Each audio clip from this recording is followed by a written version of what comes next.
Acenda a luz. Deixa eu acender a luz.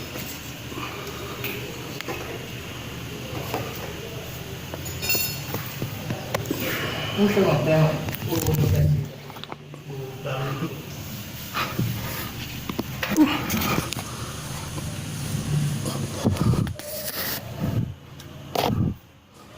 Vocês estão vendo aqui?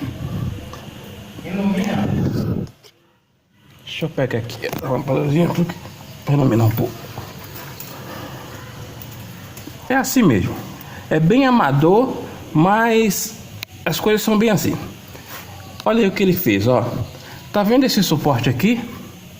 Ele criou esse suporte para segurar entre o forro da caixa de roda e a estrutura do carro. Tá vendo? Esse suportezinho aqui, ele segura o para-choque direitinho e segura a caixa de rodas.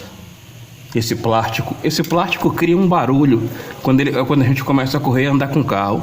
Aí da forma que ele colocou aqui, segura. E acaba com esse barulho, com esse chiado. É coisas que a gente só consegue ver com o tempo.